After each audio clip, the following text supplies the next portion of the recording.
and sit down.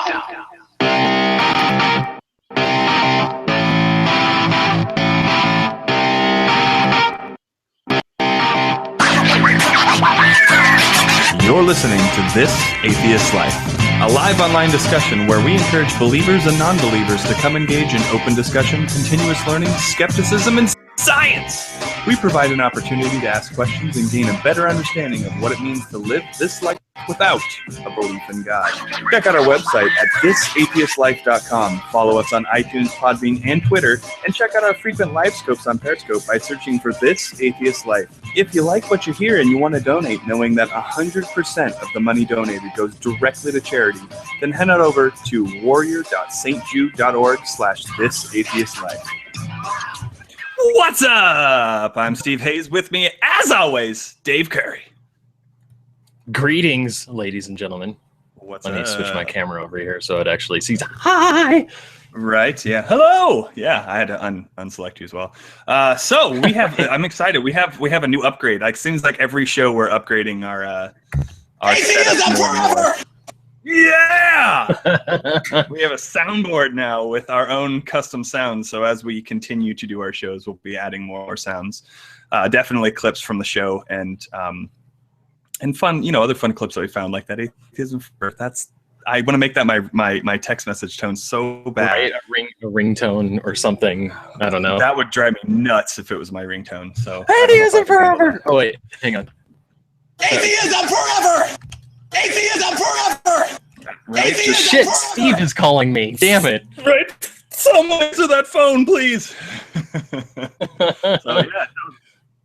So today's show, I'm excited, Dave, because this is actually I get asked all the time on my Periscope. What do you think happens after death? So I'm really excited to actually be talking about death and the afterlife for tonight's topic. Yeah, it's pretty exciting. So we're pretty much going to cover the different representations of the afterlife, kind of the main religions: Christianity, Judaism, Islam, and hopefully we'll get Hinduism because there's quite a lot. If we have time. I mean, technically we did cover a lot of at least the some of the beliefs of Hinduism in our last show about reincarnation and all that. Yeah, exactly, and that's more or less. I mean, we'll go into a little bit more details about it, right? I think it talks a little bit about how like the karma aspect plays into how you get reborn and the different cycles and all that kind of fun stuff. So, hopefully, maybe we'll push it off as a side thing or talk about it later. So the other thing, and we took out our Norse Greek because again we just didn't have enough time. But maybe we'll do a part 2. You know what I mean? Like we'll do a part 2 that has like maybe Hinduism, Greek, and a couple other stuff. We'll see. I'm sure that there's going to be more to do here. Oh yeah. Well, right. Imagine I don't know exactly, but I wonder if the Mormons believe something different like than the Jehovah's Witness, Baptists, and the Protestants. Like I was telling you, dude, when I was preparing the information for under the Christianity, they had the Seventh-day Adventist stuff on there, and of course, I mean, I kind of feel like we have to do a little bit of a disclaimer because, somebody's going to watch this and they're going to be all like, I'm a Christian and I don't believe that shit. I don't believe that at all. And it's like, okay, well. And that's why there's 40,000 different denominations of Christianity. Right. And also, I kind of want to feel like I need to say it's like, this isn't, the information that we're going to be giving out, it's not like, if you are a Christian, this is what you believe, or if you're a Muslim, this is what you believe. It's just, this is the information that we were able to gather that is relevant to doctrine or books that are relevant to, descriptions of what people describe heaven to be and things that are considered canon but are not canon to the Bible kind of thing. Right. So if you have a different belief, that's something that we can have a conversation about. Yeah, I actually really enjoy that. Actually, and don't forget, guys, we can talk with you via Skype. You don't need to call in and have a video chat if you don't want to show your face or anything. We can totally just chat with you like a kind of like a call-in show. So by all means, if you want to call us, hit us up on Skype. This Atheist Life. Just ping us, send us a message, and we'll give you a call and pull you right on in. Otherwise, if you guys want to chat in the live stream over at YouTube, go to the YouTube link and you guys can chat with us there. So Bam. definitely do that. Right. So Right. the other piece that we're going to be chatting about that was actually really, really interesting to read about, and we're going to leave it to the end because then you suckers get suckered in all the way to the end, right? But we're going to talk about the science of what we know so far when it comes to death, what happens to our brain, and what's the process of death. Some of the stuff we uncovered was pretty interesting. I didn't actually realize some of the different phases or clarifications, I guess, or whatever with death. Right. Some of the legal terms, some of the some of the distinctions between biological death and legal death and things like that. It's weird. It's weird. Right? It is pretty nuts. And mega death, that one is definitely in there too. Yeah. So David, what exactly is the afterlife? How would you, or perhaps, I don't know, like if we had a means of being able to aggregate information into a central source, what might they perhaps say about it? They, the universal they, kind of like just them. Those. Well, exactly. From what I found, and like I said, we pulled all this information. I actually found a lot of it off of Wikipedia. Of course. I mean, Wikipedia, it's such a reliable source. I'll have the link in the description below where you can do your own research and all of the citations that they have for this information. But the afterlife, what the fuck is it? The philosophy, religion, mythology, and fiction, in philosophy, religion, mythology, and fiction, the afterlife, life after death, or the hereafter is the concept of a realm, or the realm itself, whether physical or transcendental, in which an essential part of an individual's identity or consciousness continues to exist after the death of the body in that individual's lifetime. According to various ideas about the afterlife, the essential aspect of the individual that lives on after death may be some partial element or the entire soul or spirit of an individual, which carries with it and confers personal identity. Whatever that may mean. I feel like that's like added in comment. Someone's just like, what the hell did that just say? Right. Yeah, you know what I mean? Yeah, there's so many different concepts of afterlife and so many different religions that try to prey on that afterlife concept, as well as just people's general ideas of like, no, we go to another realm or there's another dimension, or there's, I don't know, pixies that come pick you up and take you somewhere. I don't know, maybe Neverland. I'm not really sure. But yeah, or I can tell you, wake up from the Matrix or something. I don't know. Right? Yeah, brain in the vat kind of thing. Damn. Guess I'm stuck here. But generally, I mean, the consensus is that generally there is some sort of realm, like it said in there, some sort of reality beyond the reality that we have now, which we get to live on into after this mortal coil gets washed off. I don't know. Right. Trying to be all poetic. Poetic, yeah. Well, we could talk a little bit about what Christianity thinks. And again, if you are a Christian and you're watching, by all means, please hit us up on Skype, shoot a question, or tell us what you think inside of the chat on YouTube. We'd really like to hear from you, but we'll tell you again generally what we found, and we may talk a little bit. I may talk a little bit. I was going to ask you after probably Christianity one, what do you think happens after death, or what did you think when you were a Christian? I'm just curious. Sure, we'll get to that in a minute. Because I want to say what I think now, until after. With all the science and stuff, Oh, okay. All right. We'll wait to the end. See what you think. All right. Well, my ass is going to go ahead and say something because I can't help but say something. Sure. Yeah. Right. Mm-hmm. But mainstream Christianity, because Professor Finland, it's like, I don't know how to pronounce that. Nicene? Nicene. Oh, that's right, Nicene. The Nicene Creed, the English version of the Nicene Creed in current use, includes the phrase, "We look for the resurrection of the dead and the life of the world to come." So Christianity is concerned with death and intermediate state, heaven, hell, and the second coming of Christ, the resurrection of the dead, a rapture, a tribulation, the millennium, end of the world, the last judgment, a new heaven, a new earth, and the ultimate consummation of all of God's purposes. Although punishment, process. Right? There's a ton of names for it. Although punishments are made part of certain Christian conceptions of the afterlife, the prevalent concept of eternal damnation is a tenet of the Christian afterlife specifically. Exactly. Yeah. Yeah. So that's quite a list. I mean, if you think about it, Dude, you know, right? that is. Oh man, there's a lot that goes on there, like the second coming of Christ, the resurrection, rapture, tribulation, end of the world. Millennium. It's like I thought Yeah. the end of the world was supposed to be the last anyway. It's probably not in order, but I know that rapture and tribulation are one after the other. So, also just want to give a quick shout out to Felix and also What's up, to Felix? I think that's Claire, right? Hekatha? Yes, that's correct. I think that was Claire. Yeah, I don't remember. What up? What up? Yeah, What thanks up, for what joining us. Shout out. Guy and girl. Claire's going to be in But our so- area in May. I'm excited. Nice, interesting. Yeah, But it's gonna be so cool. going off of the idea of, you know, eternal damnation and, you know, Jesus bringing this whole concept of heaven and hell.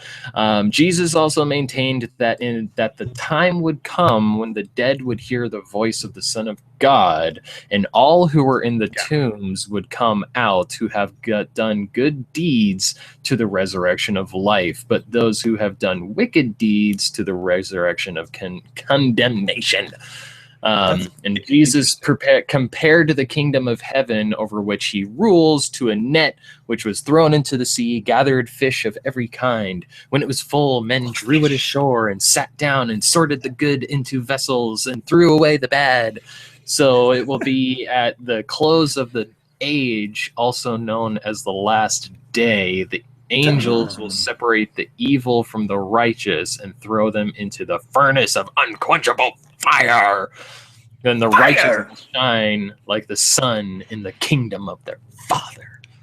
That's poetic. Like the sun in the kingdom of their Father. You know, that's interesting because this specific, I mean, there's a couple of things just in that little alone that I find fascinating. Like one, this specifically talks about doing good deeds and doing bad deeds, and how that deeds specifically get you into the resurrection of life, and wicked deeds get you into the resurrection of condemnation.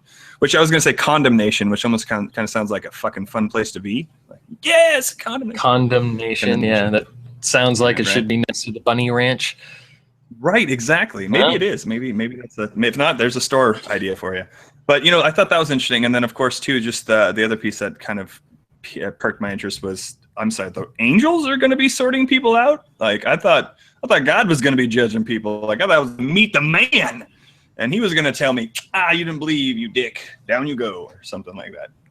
Yeah, and also, I mean, that gives away from, you know, a general understanding that some people have that, you know, as soon as you die, that is when you are judged.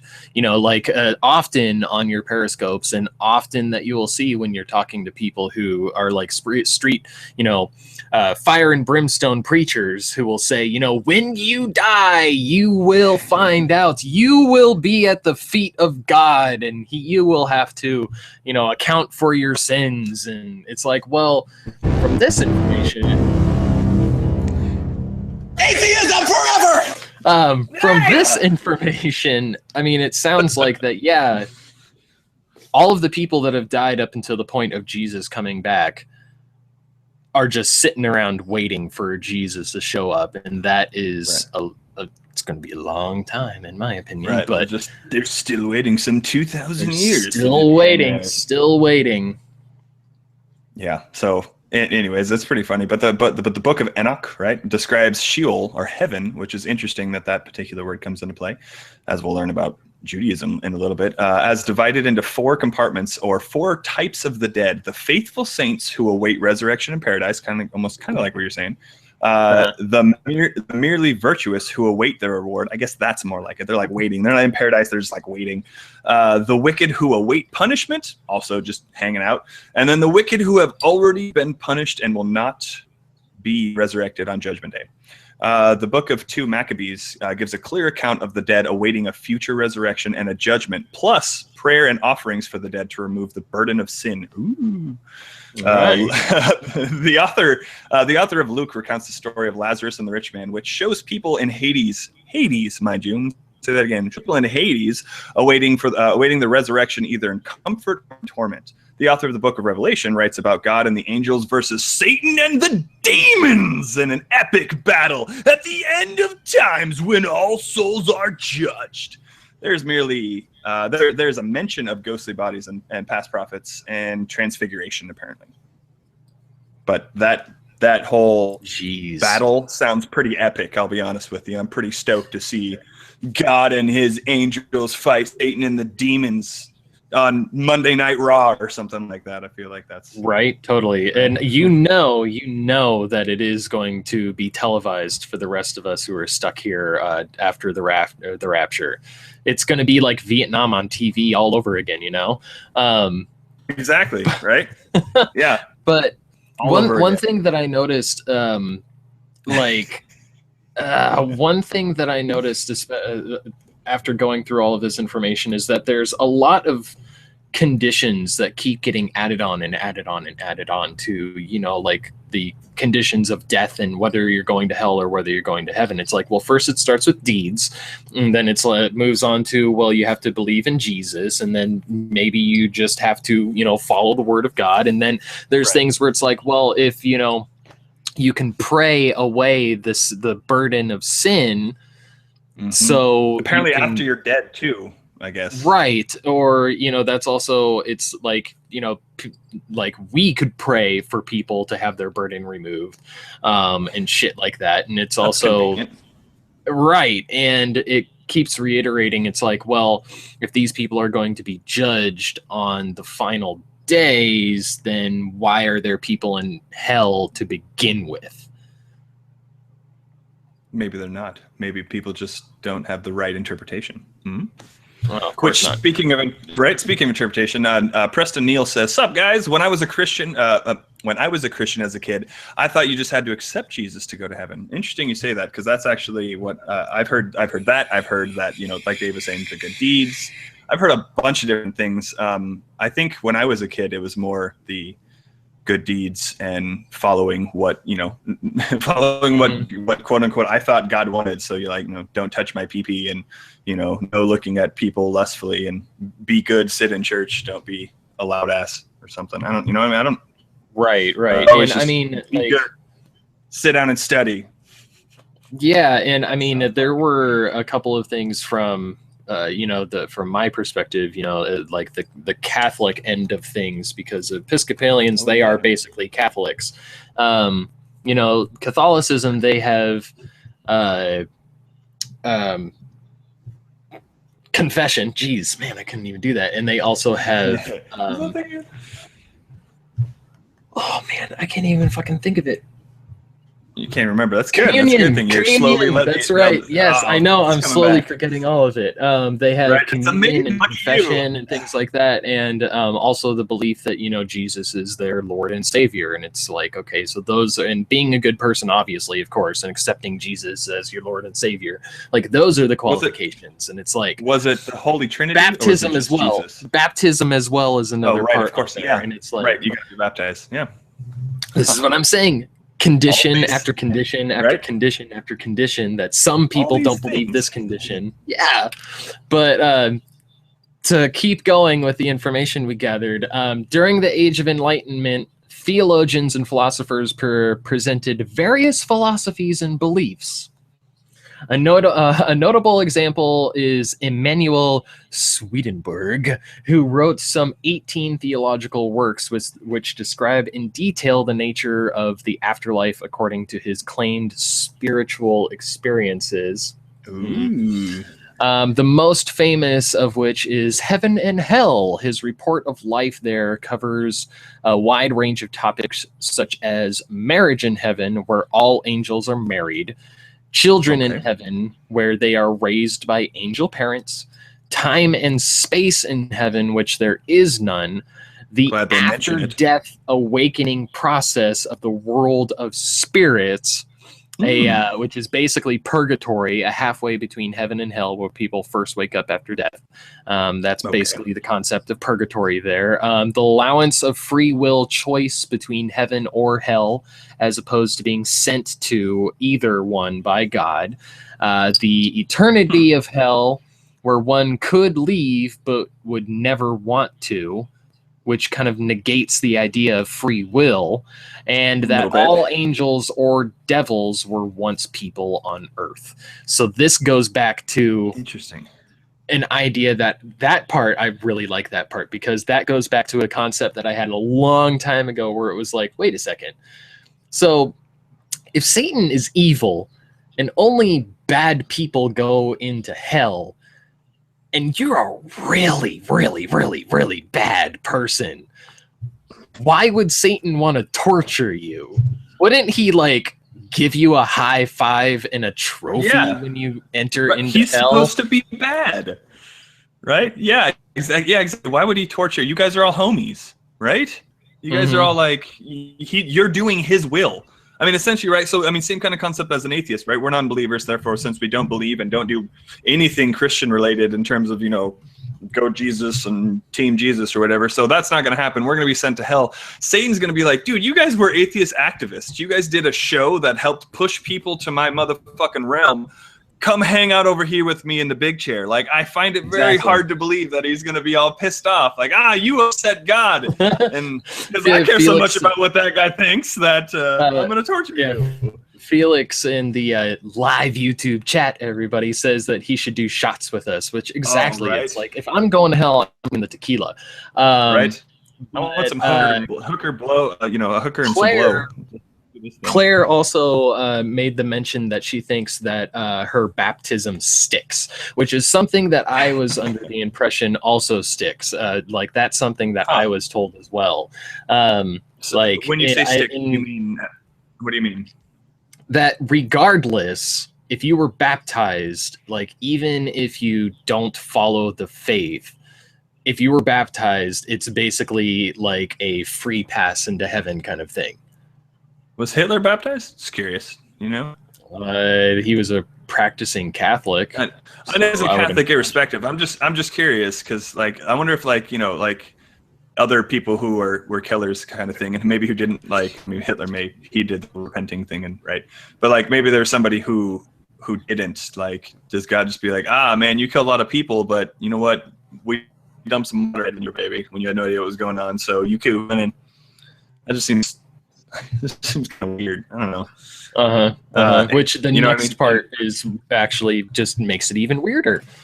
Exactly right. And that kind of touches a little bit on what Preston was saying earlier too. But most Christians deny that entry into heaven can be properly earned. Rather, it's a gift that is solely God's. That is solely God's to give through His unmerited grace. Oh, this is the grace piece. So, right. So a little bit of what Preston talked on, but not exactly. So this belief follows the theology of Saint Paul. For it is by grace you have been saved through faith, and this not from yourselves. It is the gift of God, not by works, so that one can boast. I was thinking that was to say one cannot boast. One boast.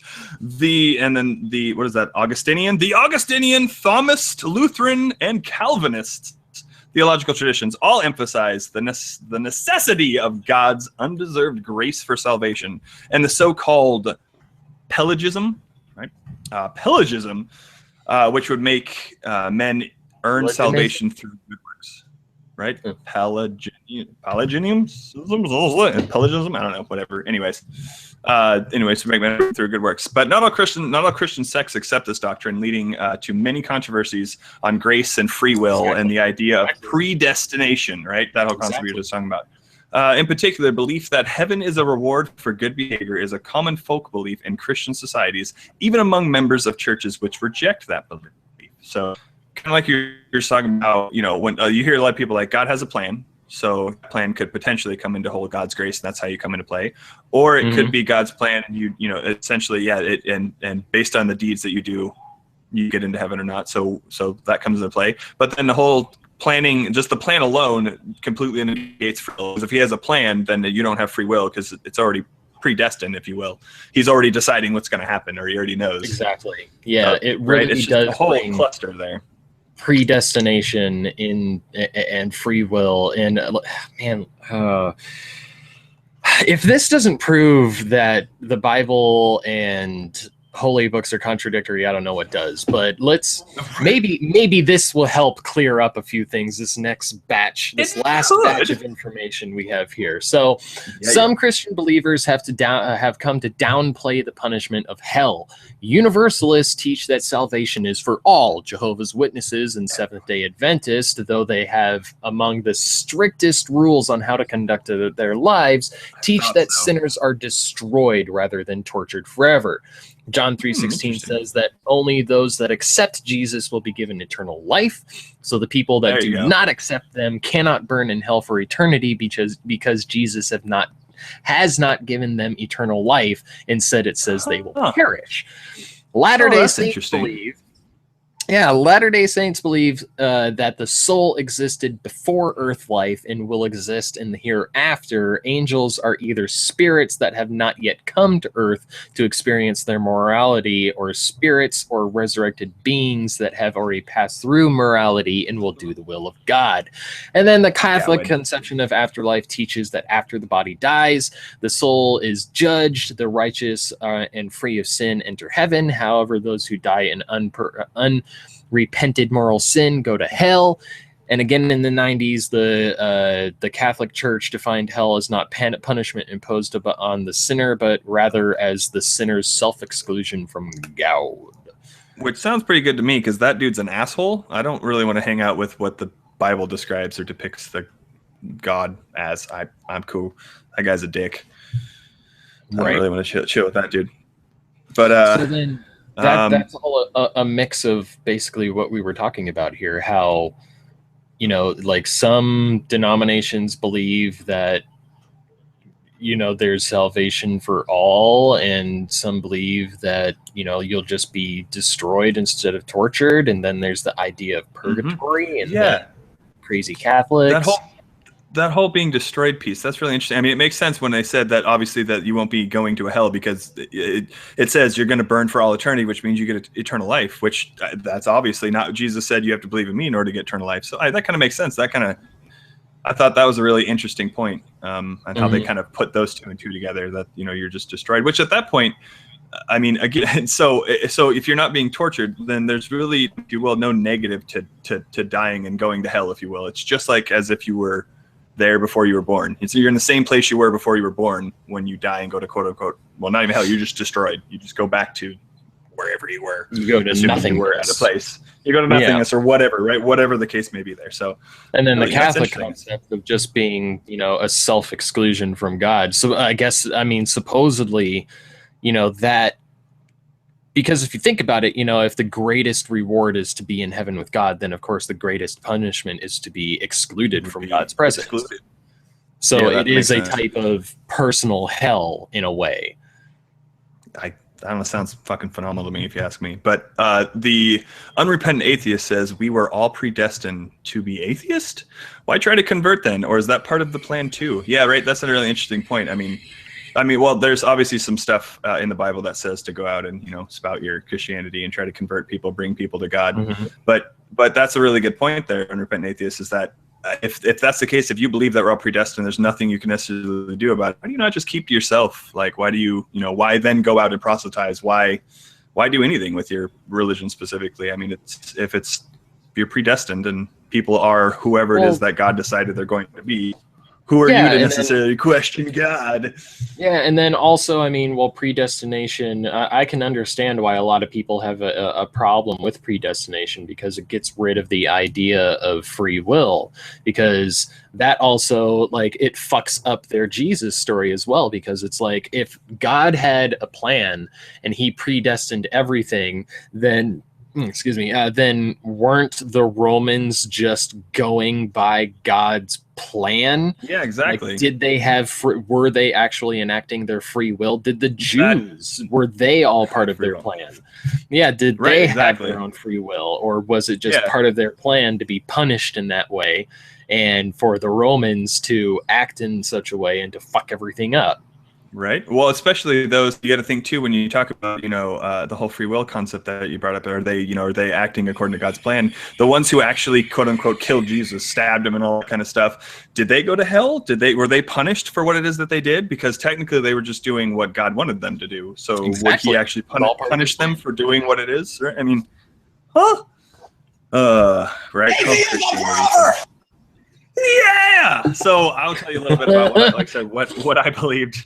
Because I was a Christian for about 26 years, and I believed in the concept of, kind of like I said before, you had to believe in Jesus, and you have to do good deeds. But these good deeds specifically were things that God wanted you to do, or at least what my pastor and parents told me that God said that he wanted us to do. As I think back on it now, it was mostly just like ways to get me to do what they wanted me to do, like behave, I guess you will. There's just behavioral things like, God doesn't like it when you act out, or God doesn't like it when you try to touch your wiener. That's such a funny word. Anyways, you know what I mean? Right. Anyway, so, I kind of had that concept, but I also had, this was attempted to be instilled in me, but it failed horribly when I got to middle school and high school, was blasphemy, saying God, saying Lord's name in vain. Like, that was something that my parents were really big on, not really like, trying to enforce them. God damn it. Yep, exactly. Jesus Things Christ. Like that. Yep, exactly. All of the phrases that we use now, like "that's no big deal," was a big deal when I was a kid. And so, there was that. So I really had to think about what I said, and then I had to think about how I was acting, and all of it was like, remember, God's watching and he's judging you. And if you're doing bad, you're gonna, when you die, you're gonna go to hell, and there's nothing you can do about it, kind of thing. So there was a lot of fear tactic, and because I was a little kid, and I didn't want to die. I didn't know, life just started. Damn it, I don't want this thing to be over. Right. I was like, so I kind of just, and also, obviously, I had to trust my parents, right? That's how it was. Which.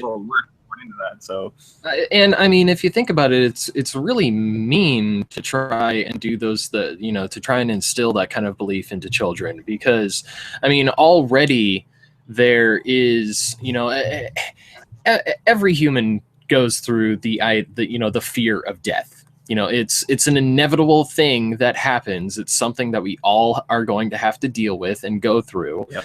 And there's already that primal fear instilled in us, and to add on to that, where it's like, if you fuck up, death, this thing that you're already afraid of, is just going to be worse. It's going to be worse when you say than what you think it is. Right. And when you say fuck up, what you're talking about is, if you don't do what I tell you, if you don't do what I say is what God wants, then this is going to happen. Because again, when you're a kid, you don't know any better, and you probably haven't read the Bible, which, what else is new? I suppose if you're a Christian, you haven't read the Bible. That's no surprise. But I mean, as a kid, you definitely haven't read the Bible. And so, you have no idea what's going on. And so you're just taking the adult's word for it, and they're just throwing this random religious book trying to get you to behave and follow things through fear, essentially, right? Fear specifically of death. So should we I feel like we've done enough of Christianity. Well, I was wondering, it's like, should we do Judaism real quick and then do a Pimpermission? Yeah, Islam. We're going to talk about Islam after Judaism, and Islam's they're really interesting too, because obviously it's obviously Abrahamic and still has similar concepts. Whereas Hinduism, but Judaism, but Judaism, as we know, is Christianity 1.0. Like, 1.0. These beliefs are the precursor to the Christian beliefs. So, exactly. I mean, it does take a lot of the information from it. So if you want to it does. Through that, and as a matter of fact, totally. And it even uses, so I mentioned earlier that word Sheol, I believe is how you pronounce it, Sheol. Anyways, it's the Hebrew word Sheol, which can mean a number of different things, including the grave, resort, place of waiting, place of healing, or deep. One might take this to imply that Sheol is literally underground, although it is as easily read literally as signifying an earthquake or split in the earth. But I've heard Sheol used again when people are talking about Judaism in the Old Testament as like concept as grave. That's generally the main usage that I've heard Sheol used, which I mean, again, which you'll obviously see here in just a minute and recognize from Judaism and Christianity is there's no mention of like hell necessarily. So it's not that you're going to hell, you're going to the grave essentially or Sheol, right? So, but the Olam Haba, is that right? Olam Haba, the Talmud offers a number of thoughts relating to the afterlife. The Talmudic authorities agree that any virtuous Gentile, will be given given a share in the world to come. There's that world to come again. After death, the soul is brought for judgment. Those who have led a pristine life and enter immediately into the Olam Haba, or world to come. That's what that means. Most do not enter the world to come immediately, but now experience a period of review of their earthly actions, and they are made aware of what they've done wrong. Some view this period as a reschooling, quote unquote, where the soul kind of gets wisdom as one's errors are reviewed. Others view this period as kind of like a spiritual discomfort for past wrongs. At the end of this period, not longer than 1 year, apparently you're only there for a year, even though you're in some kind of spiritual world. I guess it still follows, the Earth going around the sun, kind of whole timing thing. Even though, so you're just there the year, the soul then takes place in the world to come. So after a year, you then get to go to the world to come after you're done watching all the bad things you did. Right, and this concept is actually a lot cooler because this is actually an idea of like discipline or punishment in the way that I think that punishment is dealt out where in the same way that we punish criminals kind of thing. It's like you serve your time and then you get to, depending on what you did, you get to come back into the society. But it's weird how it's only like, you only get punished for 1 year and then you get to everyone. And it's reschooling, and the whole concept is that you're supposed to be reviewing your errors. So I mean that's kind of an interesting concept. So it's like getting held back for a year. Yeah, right. Or I mean, yeah, exactly. Or just how weird. You just sit and you get to watch the bad things you did. How strange. Anyways, although discomforts are made part of a certain Jewish conception of the afterlife, the concept of eternal damnation, so prevalent in other religions, is no tenet of the Jewish afterlife. Like we were saying before. According to the Talmud, extinction of the soul is reserved for much smaller groups of malicious and evil leaders, those whose very evil deeds go way beyond the norms, or who lead large groups of people to utmost evil. Exactly. So, right, that whole concept there, and which is interesting in that bit, because what exactly do you find as very evil deeds versus just evil deeds? How do I determine if I'm an evil leader or just a bad leader, or am I a malicious person, or if I'm just kind of, I'm sketchy? You know what I mean? Like, I don't know. Well, I'm sure that we can be subjective about the difference between evil and bad, and being a bad leader and being an evil leader. Like a bad leader, you could just, not govern very well, and you could be, he was a bad leader. But an evil leader could be someone who's like, let's round up 50 people and just kill them. Yeah, right. Take them out. We can be subjective about that. Right. But clearly there are certain people that, instead of eternal torment, they just get destroyed or whatever. What if it was 50 homosexuals? Because then you're doing because this obviously was the Old Testament where Exodus or Leviticus comes into play clearly. So if you kill 50 homosexuals because they're abominations, is that evil, or is that you're doing good because you're doing what God wants? Or what if they were a bunch of Canaanites? What if they were a bunch of Canaanites and atheists and heathens? Is it then okay? That still are you still evil? Yeah. Right? I mean, see, I would think so. I think if you kill one person, it would be evil. I mean, because someone doesn't believe the same thing as you. Far more questions than answers. Right. Funny how religion does that, huh? Right. That's weird. Yeah. So let's do a quick Pimpermission here, Dave, because we have two amazing podcasts that we think you guys should listen to, and you guys should definitely take a listen and hope you guys enjoy these awesome ass clips.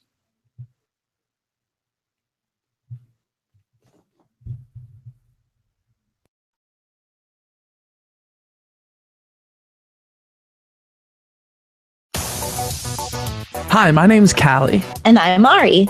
If you're like most of us, you're very concerned about the gay agenda's plans for world domination. Are you tired of seeing glitter all over every damn thing? Do you hate rainbows as much as any other red-blooded American?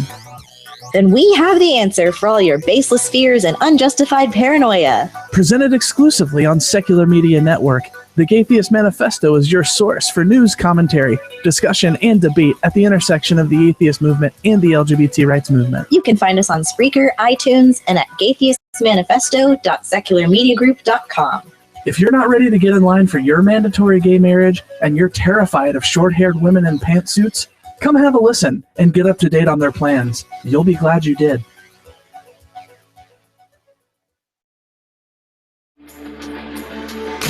Looking for something new and exciting, or maybe just a change from the old Atheist Show format? Cellar Door Skeptics Podcast provides listeners with hours of enjoyment each week on Spreaker and iTunes. Check us out as we talk politics, religion, science, reviews of books and music, along with the occasional interview just for a twist. Join Christopher Tanner and Chris Hanna every Tuesday night at 8 p.m. Eastern as they bring fresh content to you. Walk with us through the cellar door as we help you prepare for the revolution. You can find us on Spreaker, iTunes, YouTube, and even on Facebook. Facebook? Who the hell uses Facebook anymore? I know. What's up with that? Right? Come on, Chris and Chris. No, actually, I love Chris. Those guys are amazing. If you guys haven't checked out Cellar Door Skeptics, definitely go take a look. Those guys are doing some really good stuff. They did some really cool stuff. They were Atheist Analysis, and they moved on the show, and now they have Cellar Door Skeptics. So check them out. It's pretty cool. The Atheist Manifesto sounds freaking hilarious, so I'm gonna check them out. All right.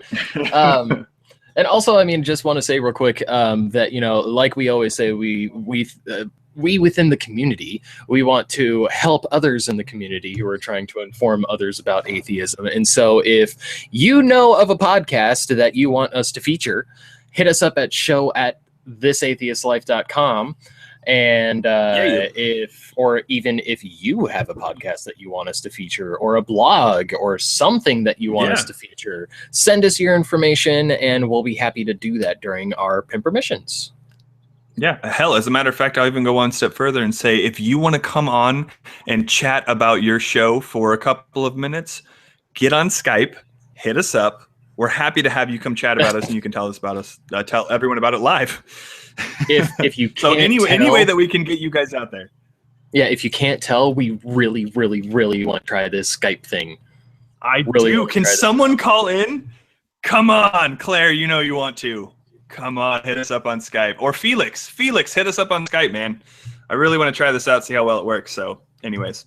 Awesome. So we're going to be chatting a little bit more about Islam now. So Islam, after learning a little bit about this, Dave, I was really fascinated. I mean, I read through the Quran, and I'll be honest, it's sometimes hard to remember exactly what's in the Quran and the Bible and the Bhagavad Gita and the fucking Book of Mormon, and right. And it is a tough read. You're absolutely right, because some of it, I mean, obviously it's translated, right? So some of it just like what the hell does that even mean? Like, I don't even know if those are actual words. But yes, like sometimes the concepts are a little bit difficult to grasp, but other than that, it's also completely and utterly disgusting. I would argue plenty worse than the Bible in terms of, some of the ideas that it pushes. And that's not saying obviously all Muslims are evil, horrible people because they believe this book. I have plenty of Muslim friends that are amazing that don't actually subscribe to a lot of this stuff. But the problem is we don't talk about, we're not looking at this Muslim versus another Muslim versus a Christian versus this Christian. We're looking at Christianity and Islam, the book, what the belief, not what necessarily the individual person believes. So what's actually in this book and the things that it promotes is horrid. And I think also another reason is that when people talk about Islam, it is probably the most generalized religion out there, like even more than Christianity, because there is, especially coming from some of our politicians and some of our non-politicians, as you would call them, I'm looking at you, Mr. Trump. They have this very generalized statement about Muslims in general, where it's like they all believe the same thing, they all follow it, and they all do these things. And like we've said, but in the past, it is open for interpretation. All holy books are incredibly, incredibly contradictory, and they're open for interpretation. And I mean, just by example of Muslims who live here in America, I mean, they definitely believe differently than Muslims who live in Saudi Arabia, for example. Like earlier today on your scope, actually, there was a woman who said that she was a Muslim, and she said that, wearing a hijab or the full burqa is optional. And my comment to her was like, try to say that in Saudi Arabia. Please try to push that in Saudi Arabia and see what happens. Yeah, exactly. We've heard of women, acid thrown on their face because they weren't wearing their hijabs, and plenty of other reasons as well. But and the morality police and shit like that. But anyway. So like we've said, and like you have kind of coined the phrase, hate the belief, not the believer. Islam. Right. The Islamic belief in the afterlife is, as stated in the Quran, is descriptive. The level of comfort while in the grave depends wholly on their level of iman, or faith in the one Almighty Creator, Supreme God, or Allah. In order for one to achieve proper, firm, and healthy imam, one must practice righteous deeds, or else his level of imam chokes and shrinks and eventually can wither away if one does not practice Islam long enough. Hence, the depth of practicing Islam is good deeds. Islam teaches that... Right, and this also goes into a conversation that Anthony had with Anthony Magnabosco. If you guys don't know that, you can find him on YouTube and on Twitter. Magnabosco210 on Twitter, I think, and then Magnabosco. But this goes along with a conversation that he had with a Muslim woman who said that, there's no, if you're a Muslim, there's no actual, like, level of disbelief unless you are I'm just having a terrible time with memory today. Yeah, but anyway, it's you can only go up or go down in your level of belief, right? And you can only go down so far, so you get to the seventh layer or whatever it is, right? And that's where you stay, whether you're full non-belief. You're not, exactly. It's like there's always room for improvement in your faith, kind of thing. But Islam teaches that you can always re-level up. Right. So Islam teaches that the life we live on earth is nothing but a test for us, and to determine each individual's ultimate abode to be punishment or jannat in the afterlife, which is eternal and everlasting. One may also acquire... I'm gonna butcher some of these. Tasbih, Tasbih, I think it's awesome. And like recite Allah, the names of Allah in such a manner as Subhanallah, or glory be to Allah, over and over again to acquire good deeds. Or as you will hear, Allah Akbar, Allah Akbar. I was going to say, glory to God, or God is the greatest. Saying that over and over and over again can help raise that level of faith. So you just get experience every time you use it, huh? So it's just like like a skill you can just use and get free XP. Okay, all right. Digging this. Exactly. Hang on, there's am I missing something? Yes, exactly, Felix. Thank you. So Islam is an RPG. That's exactly what it sounds like to me so far. I feel like I'm leveling up. Like I started 0 and I can level up to, or I guess I started -1, right? And then I could level to just 1 because 0 skipped, right? And then apostate. Goes to 2, 3. Apostate. That was the word. Thank you so much, Lucas. Yes. Oh, hey, what's up, Lucas? Exactly. Yeah, apostate. That's right. That's the word that was escaping me. Unless you are a complete non-believer. But the Arabic word for paradise is Jannah, and hell is Jahannam, or Jahannam. Sorry, Jahannam. Yes, Jannah is paradise, and Jahannam is hell. Jannah and Jahannam both have different levels. Like you were saying, Jannah has 7 gates and 7 levels. The higher the level, the better it is and the happier you are. Jahannam possesses 7 deep, terrible layers. The lower the layer, the worse it is. Individuals will arrive at both everlasting homes during Judgment Day, which commences after the angel Israfil? Whatever. Blows the trumpet the second time. Islam teaches the continued existence of the soul and a transformed physical existence after death. Some Muslims believe there will be a day of judgment when all humans will be divided between the eternal destinations of paradise and hell.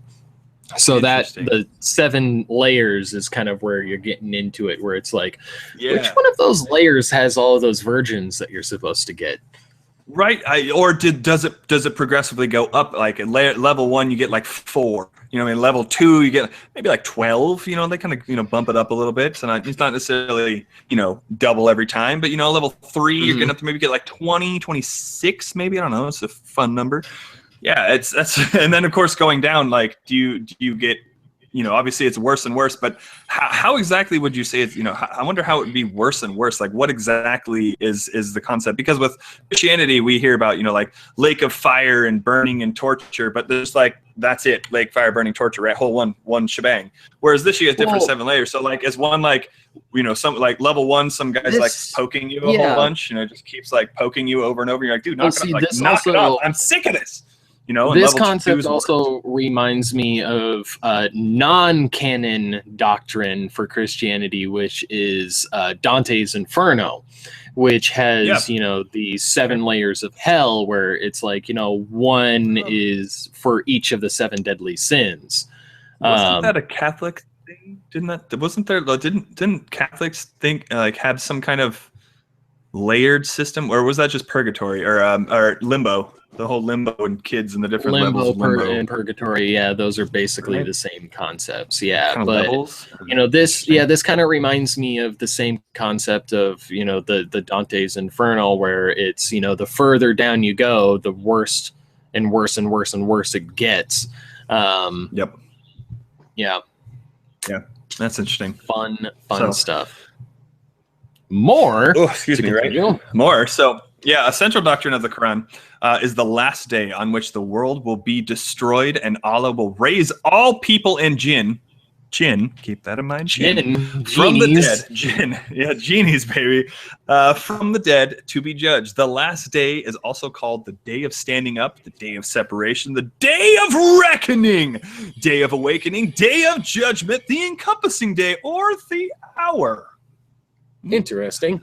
Right? Until the day of judgment, deceased souls remain in their graves awaiting the resurrection. However, they begin to feel immediate taste of their destiny to come. Those bound for hell will suffer in their graves, while those bound for heaven will be in peace at that time, which is interesting because that sounds somewhat like a little bit what we were talking about earlier in some of the Christian beliefs concepts. There's that 4 different types where, that kind of thing, where some are like sitting around waiting. Yeah. They kind of share that concept there a little bit, right? That's really interesting. But the resurrection that will take place on the last day is physical and is explained by suggesting that God will recreate the decayed body. On the last day, I wonder what age you're going to be. Like, will he recreate you as like a 21-year-old, 22? Like, do I get a pick at like what age, or is he going to like bring me back as old as crap? That's what I'm hoping, right? Which back when this was written was probably around 14. True. Damn. I'll take it. That's bringing it back, huh? I just got some chest hair around that time, man. Oh, okay. Maybe not. I couldn't even grow a decent beard at 14. How will people in heaven be able to see my glorious beard if I can't even grow one? That's a good point. Would we have beards in heaven if everybody was resurrected at 14? There would be little to no beards. Only those kids that were, the ones that had beards at 12, that somehow could do that. Like those are the only ones there. Right, and what age would you be in heaven when you're would your coming back? Hair still grow? Like, are there angel barbers? Or Whoa, man! I don't. Well, there's married. I mean, you could get married according to this is totally not in. We're not talking Quran anymore, obviously, Islam. But you can get there's marriage in Christianity, and there's parents in Christianity. So I mean, I'm a parent, and I got to take my kid to get his haircut. So, I mean, one would only assume that that's probably angel parents' responsibility too. You know what I mean, and do they get to take them to school? What are their taxes like up there? You know what I mean? All right. Anyways, on the last day, resurrected humans and jinn will be judged by Allah according to their deeds. One's eternal destination depends on the balance of good to bad deeds in life. Almost that sounds kind of karma-ish there. They are either granted admission to paradise, where they will enjoy spiritual and physical pleasures forever. Or condemnation, not condemnation, condemnation. To hell to suffer spiritual and physical torment for eternity. The day of judgment is described as passing over hell on a narrow bridge in order to enter paradise. Those who fall, weighted by their bad deeds, will remain in hell forever. Huh, that's an interesting kind of mental picture. Yeah. Kind of, you know what that kind of reminds me of, Dave? That reminds me of, I can't remember what it's called. Well, I was thinking of in Wheel of Time when they go to that dark place with the what's it called? You know what I mean? Where there's the bridges. Anyways, never mind. Oh yeah. What I'm talking about is right in the beginning. The way. That's it. Yeah, the way where the bridges are crumbling and shit. Yeah. Anyways, okay. Sorry for anybody who's a Wheel of Time fan. I hope you enjoy that. Not sorry. Sorry. So not sorry. Yeah. Sorry. Not sorry. Anyway, so apparently there's and this is interesting. I didn't realize this, Dave. There's apparently different sects of sects of Islam. I mean, I didn't realize that they also had different denominations similar to Christianity. Well, yeah, there's Shia and Sunni, which are the main denominations of Islam. Which hang on, let me find that fact the note real quick. You can find some facts. Facts are good, Hey, this is a good opportunity while you're finding some facts to offer an opportunity for someone else to give us a call on Skype so we can try this bad boy out, huh? Lucas, you down? Felix, Claire, Preston, someone hit us up on Skype at it's not at This Atheist Life, but our Skype is This Atheist Life. Just give us shoot us an IM and then we'll give you a call. The ways. Thanks, Amanda. That's it. That's the one. Yeah, there's a slight delay, I know, but that's what I was thinking. Thanks. So again, give us a call, and again, if you guys want to tell us your story or what you thought about afterlife and death or what you grew up with, again, same thing. Give us a call. We want to hear from you. So we also really want to try this. I can't really find it anyway. I'm trying. Dave gives up. He's out. Was trying to say another thing about Saudi Arabia. I'm really not too being allies with Saudi Arabia because their beliefs, a large majority of the people or Muslims in Saudi Arabia share the same sect as those who are in ISIS, but don't take my word for it, do your own research on it. Anyway, so yes. Anyway, so tell me about the Ahmadiyya. The Ahmadiyya sects, or the Ahmadi Muslims, believe that the afterlife is not material but a spiritual nature, according to Mizra Guham Ahmad, the founder of the Ahmadiyya sect in Islam. The soul will give birth to another rarer entity and will resemble the life on this earth in the sense that this entity will bear a similar relationship to the soul as the soul bears relationship with the human existence on earth. Ugh. On earth, if a person leaves a righteous life and submits to the will of God, his or her taste will become attuned to enjoying spiritual pleasures as opposed to carnal desires. With this, an embryonic soul begins to take shape. Different tastes are said to be born, which a person given to carnal passions find no enjoyment. For example, sacrifice of one's own rights over that of another others becomes enjoyable, or that forgiveness becomes second nature. In such a state, a person finds contentment and peace at heart. And at this stage, according to the Ahmadiyya beliefs, it can be said that a soul within the soul has begun to take shape. Whoa. Whatever Inception. that may mean. It's like Inception, I know man. that No, hang on. I know that I just said all of that, but literally all of it sounded like word salad to me. just doing none of what thing, I right? just said. Yes, none of what I just said made any fucking sense to me. So there you go. Right. Well, I don't know. I just thought that was kind of like it was a little interesting. Like there's twice now I've heard this word used, and I don't know. And maybe if I'm just reading it in the wrong context, but taste. That's twice now or 3 times now that this concept of taste has come into play. And I'm wondering when it talks about taste, is it just talking about like what you're going to experience? You know, like your taste in terms of like your what am I trying to explain this? I mean, like your style kind of thing. You know what I'm talking about? Like your taste is in like going to see that, I'm going to be treated well and things are going to be good because I did enough good, or oh crap, it looks like I didn't do enough good. I'm going down the bad route. Like, is it just something you're just kind of getting an idea? Is that what taste means, or do they actually mean the literal sense of like taste, like you taste it? I mean, I don't know. It just sounds what a weird word to be used, anyways. But the Sufi sect. The Sufi sect, is that right? I like that name. That sounds like fun. Sounds like Yuffie's sister from Final Fantasy VII, but it's probably not. So the Sufi scholar Ibn Arabi define Barzakh as the intermediate realm or isthmus. Well, I've heard isthmus before. Or isthmus. And I thought I had it bad with words. Hey, look at those 2 words. Those are not words I use every day. It is between the world of corporeal bodies and the world of spirits, and it means, and it is a means of contact between the 2 worlds. Without it, there would be no contact between 2 worlds, and both would cease to exist. He describes it as simple and luminous, like the world of spirits, but also able to take on many different forms, just like the world of corporeal bodies can. In broader terms, Barzakh is quote, is anything that separates 2 things. It has been called a dream world in which the dreamer is in both life and death. So weird, right? That was about Islam, and I mean, like I said, kind of the takeaway there. Obviously, like there's some soul concepts in there. There's a little bit of eternal damnation based on your ability to balance with shit in your hands, I guess. And then, of course, the interesting thing too, which is an interesting, I guess, concept too, is if you're walking across hell and there's 7 different layers. Do you like, if you fall, do you just like keep falling through the world? You know what I mean? Like the different layers. You're like, oh damn, now I'm in the 3rd. Like, oh son of a, come on. You know what I mean? Like, do you just keep falling through, or? I don't know. Anyways, I have no idea. 7 different layers of heaven and 7 layers of hell, just like there's a 7-layer cake and a 7-layer dip.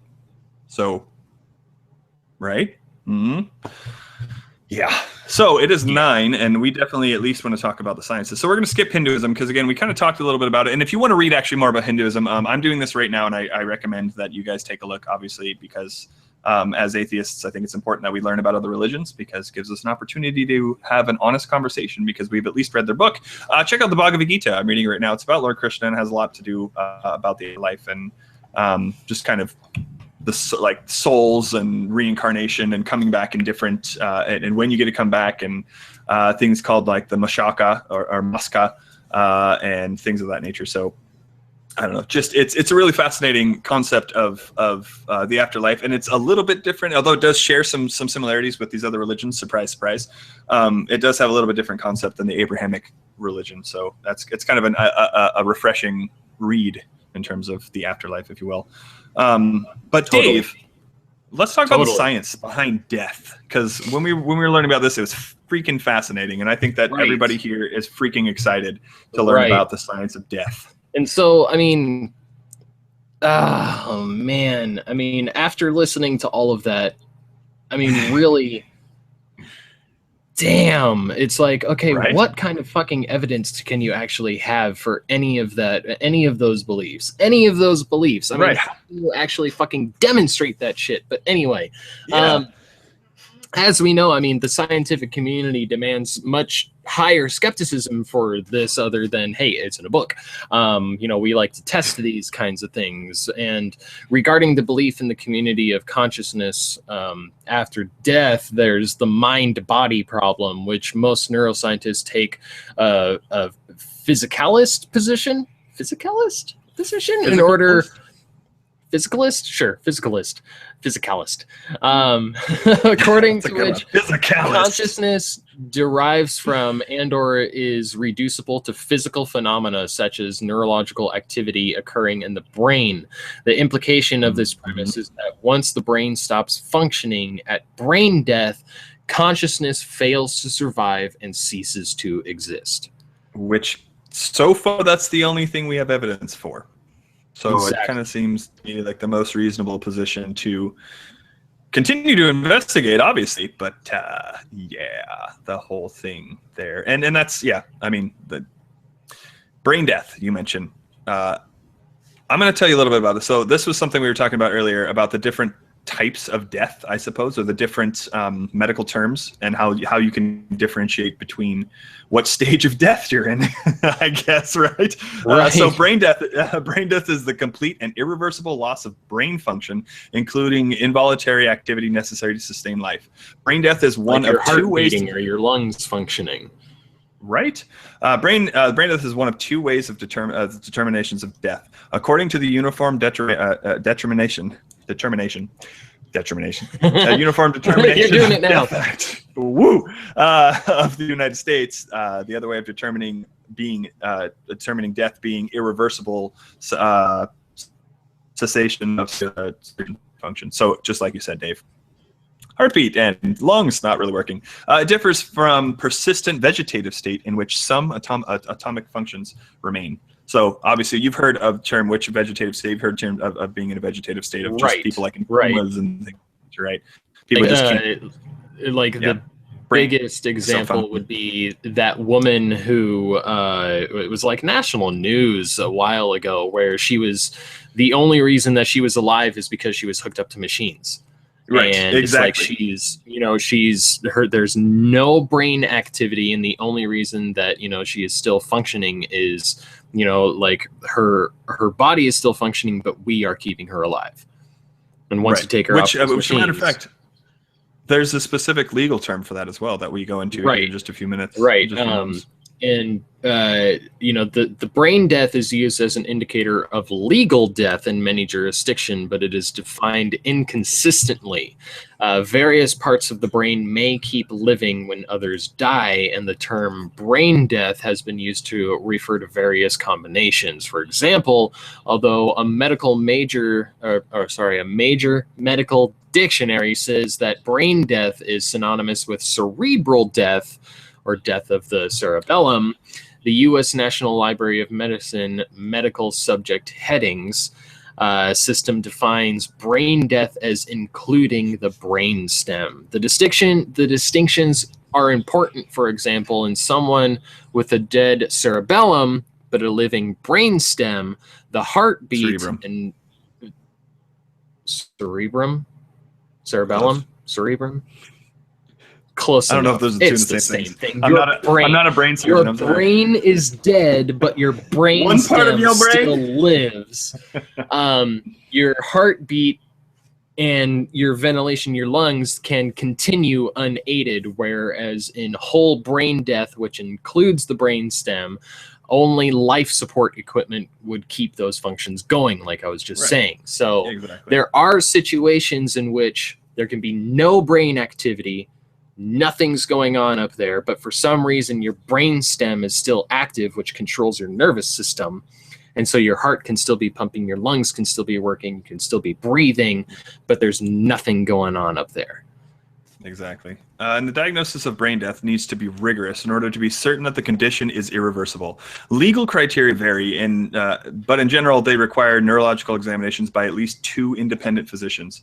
The exam must show complete and irreversible absence of brain function, the brainstem function in the UK at least, or at least in the UK, the brainstem function. And may include 2 Terry Schiavo. ICO check. Thank you. Flatlines. EEG is 24 hours apart. And there's less in other countries where accepted as cause of death is clearly based on like physical trauma.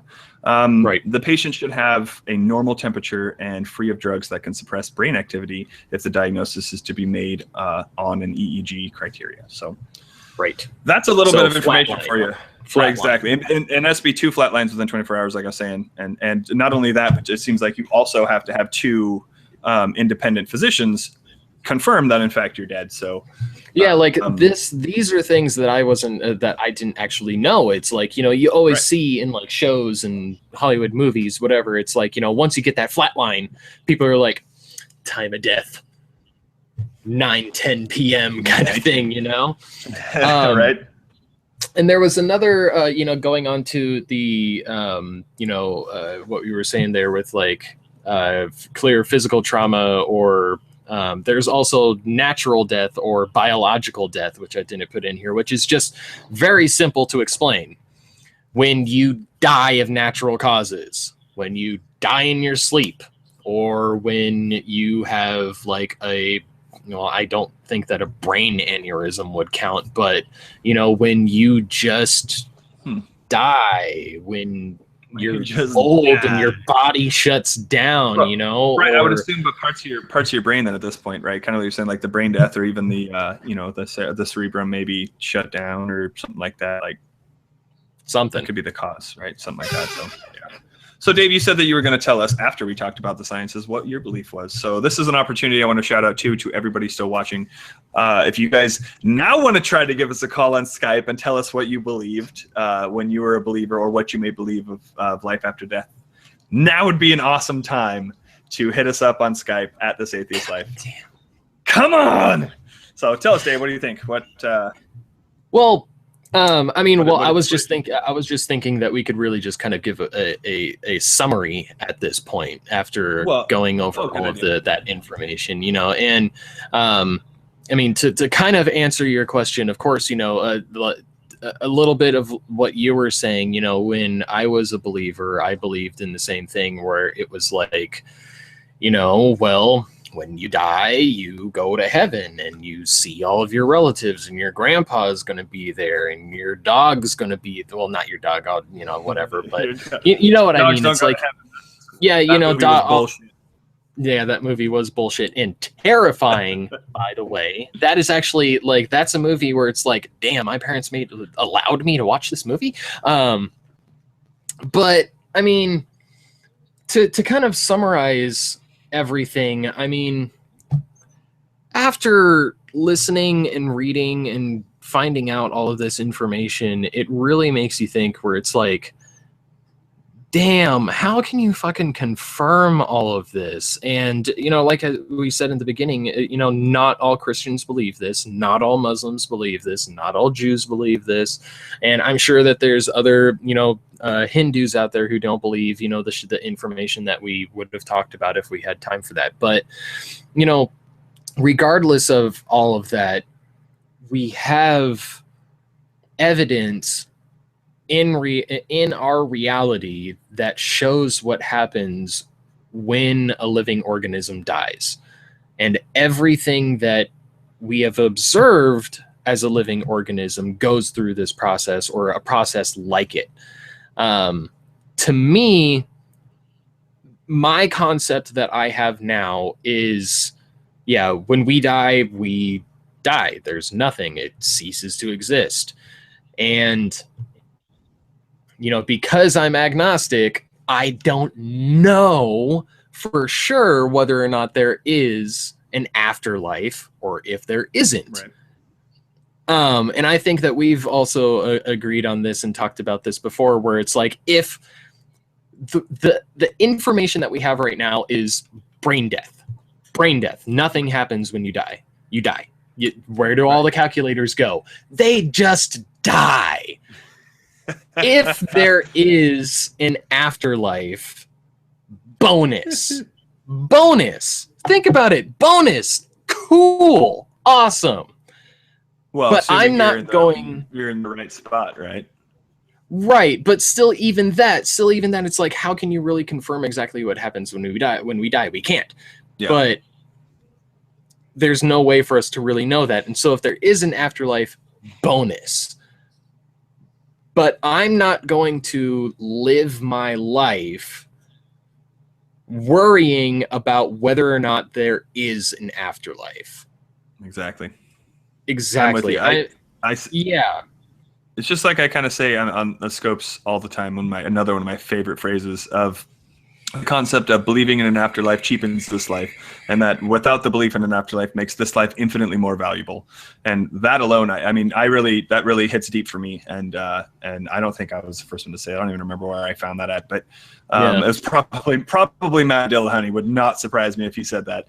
But anyways, I find that that to me really kind of hit home, because it just kind of makes me realize that my actions here and now really matter, and it makes me want to try to make amends to those that I may have wronged, and really think about what it is I do here and now. And it also kind of inspires me to learn more about what's going on in this world, being that this is the only one we have evidence for. So yeah, I think it's Felix going to the Matrix. Yeah. Damn it. When we die, we wake up from the Matrix. Whatever. Felix, what proof do you have of that, bro? Yeah. Can you wake me up early, Neo? Huh? Yeah. I'm gonna start calling you Neo now, Felix. At the same time, I can understand why the facts that we have about death in our reality, that can be scary for people. And like I said earlier, it's that primal fear. Everything dies, and we don't want to die. And so, of course, it's natural for us to think, well, there's got to be something else after this. And right, I can understand that it's scary to think that there's nothing after this life that we have. But like you said, that should actually just make this life that we know that we have now infinitely more important. Infinitely more important than what could possibly happen when we die. Exactly. And of course, the response that you get the most often is, well, you'll find out. The only way you can find out is when you die. And when you die, what if you're wrong? Which, again, at that point, when I hear that argument, for me, it's, so you care more about this afterlife than you do this life. I'm sorry, I don't, you can stay where you are, and you can stay away from me and the people I care about, and people in this world, because, and you can go care about your precious afterlife, because you clearly care more about where you think you're going to go without any evidence, rather than paying attention to what you have right now with evidence. True that. So, you know what I mean? So, all right, guys. Well, we are now at like an hour and 20 minutes, which is another amazing show. Right? Neo, checkmate atheist. That's right. So friendly reminder, or not friendly reminder. I don't know why I keep saying friendly reminder, but so we just talked about Christianity, Islam, and we talked a little bit about Judaism today.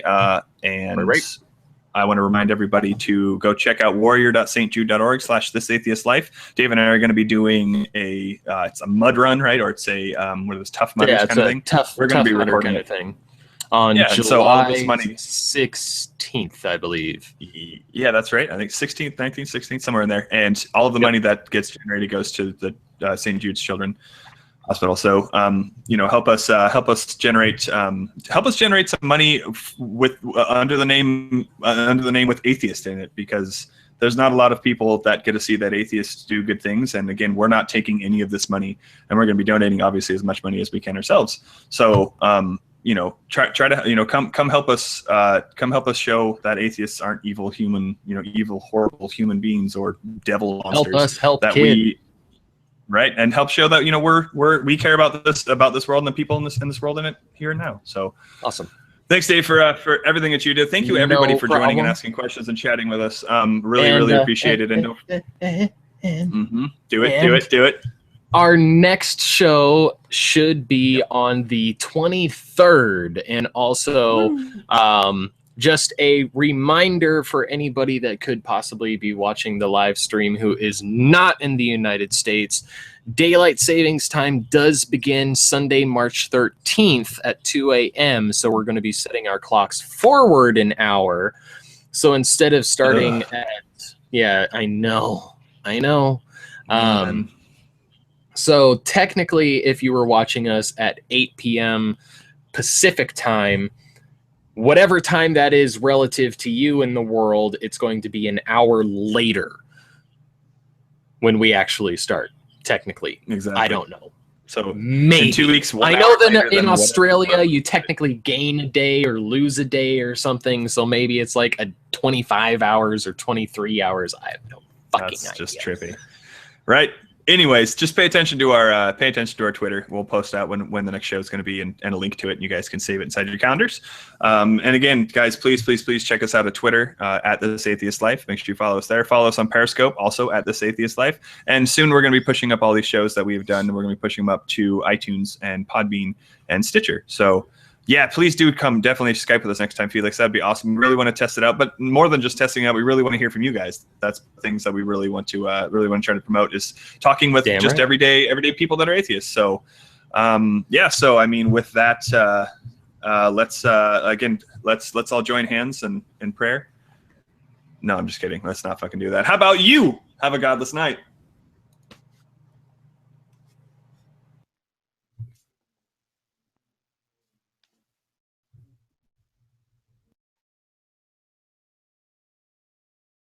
Shut up and sit down.